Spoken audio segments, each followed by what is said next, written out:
So the articular facets, superior and inferior, are located on the transverse processes. And the function of the articular facets is they allow the vertebrae to lock together to limit our free movement of our spinal column. And this is important because you don't want to be able to turn your vertebral column in like 360 degrees because that would destroy your spinal cord. So the articular facets lock together when we turn and stop us from turning. It's a protective mechanism to protect the spinal cord. So looking at the categories of vertebrae individually, starting with the cervical vertebrae.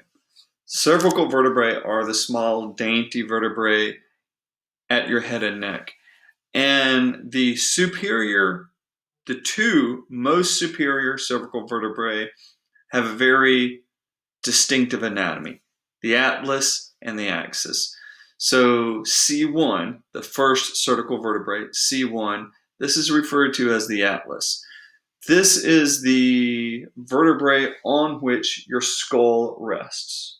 So it's called atlas because of like the mythic figure of Atlas that holds the world on his shoulders. The atlas, the first cervical vertebrae, holds the skull. C2, the second cervical vertebrae, is known as the axis. And the axis articulates with the atlas and allows a rotation between them. It allows a pivot. It allows the head to pivot. The atlas pivots on the axis. And this happens via a sort of lock and key relationship between the axis and the atlas. The axis has a superior reaching process known as the odontoid or the Dens process. And this process, this piece of bone, reaches superiorly from the axis into the vertebral foramen of the atlas, and it locks those two things together.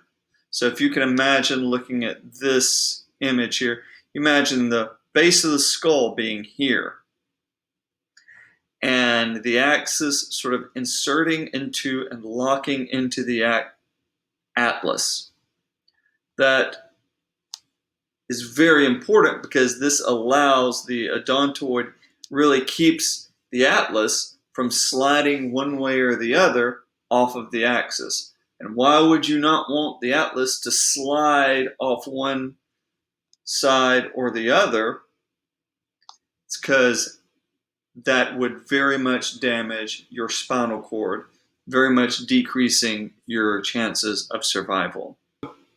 C1, atlas, C2, axis, and then below that you have the remainder of the cervical vertebrae. And as we said previously, when you look at these guys compared to the other vertebrae, they are much more delicate looking. They have the transverse foramen. None of the other vertebrae have that.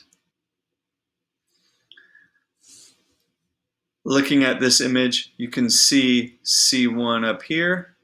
You can see C2 right here. And if you look closely, you can see the odontoid. Here's the line reaching up into to articulate with the atlas.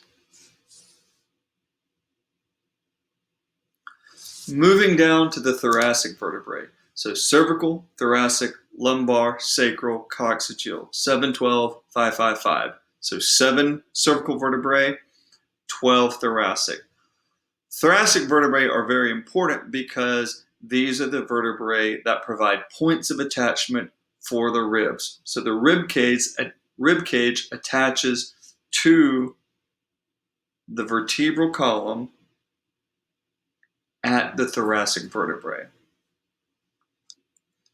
And also, as we said, moving from the cervical vertebrae, the thoracic have much larger spinous and transverse processes for much bigger muscles to attach to.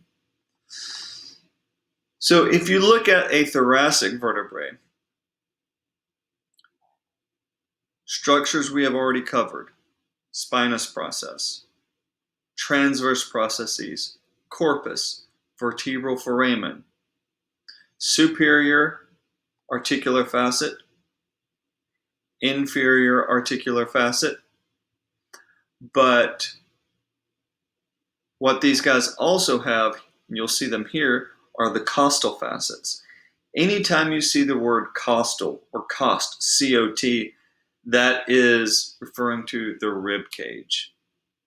So the costal facets, these are the points of articulation between the ribs and the vertebrae.